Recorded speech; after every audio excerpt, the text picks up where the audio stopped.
자동차 급발진으로 의심되는 사고가 끊이지 않고 있습니다. 하지만 예나 지금이나 운전자의 잘못이 아니라는 걸 증명하는 건 사실상 불가능에 가깝습니다. 그래서 재판에 가도 운전자가 지는 경우가 대부분입니다. 그런데 법원에서 매우 이례적인 판결이 나왔습니다. 어떤 의미가 있는 판결인지 따져보겠습니다. 자, 홍영 기자, 차량 결함으로 의심된다, 즉 급발진이 의심된다는 판결이 나왔습니까?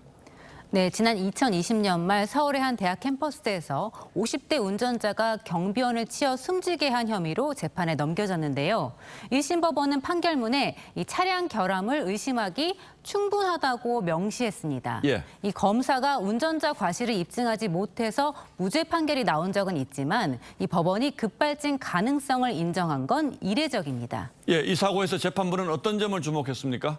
네, 운전자의 차는 지하 주차장을 나와서 우회전하다가 갑자기 잔디밭으로 돌진했습니다. 이 피해자를 들이받은 뒤에도 13초 동안 시속 60km 이상으로 달렸는데요. 재판부는 13초 동안이나 가속 페달을 브레이크로 착각해 계속 밟고 있었다고 보긴 어렵다고 했습니다. 또 운전자가 피해자를 피하려고 방향을 틀었고 여러 차례 브레이크 등이 켜진 점도 감안했습니다. 예, 정황을 두고 급발진을 인정한 건 상당히 이례적인 판결 같은데 지금 비슷한 다른 사건들도 재판 중인 게 많지 않습니까?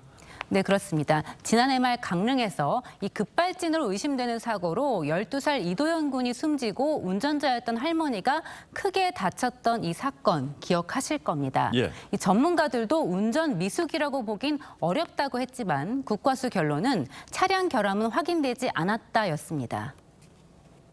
13초보다 훨씬 2배 넘게 되는 30초 동안 가속 페달을 계속 밟고 있었다 착각해서 이건 더 인정하기 어려운 거죠. 그렇기 때문에 이제 개정 판결이 강릉 사건에도 도움이 되죠. 자, 그런데 왜 이렇게 급발진 사고는 증명하기 어렵습니까?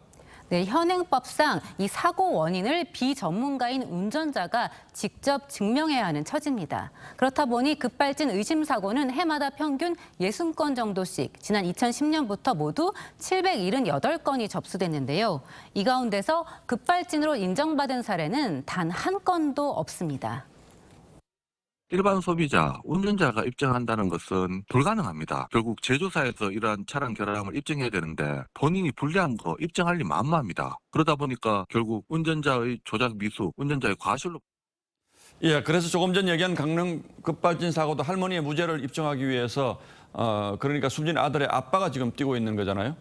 네, 맞습니다. 이 도연군 사고 이후 법 개정을 요구하는 목소리가 커지면서 입증 책임을 차량 제조사가 지게 하는 개정안을 여야 모두가 발의했습니다. 마침 내일 열리는 국회 정무위 소위에서 유가족이 올린 청원과 함께 법 개정을 논의할 예정입니다.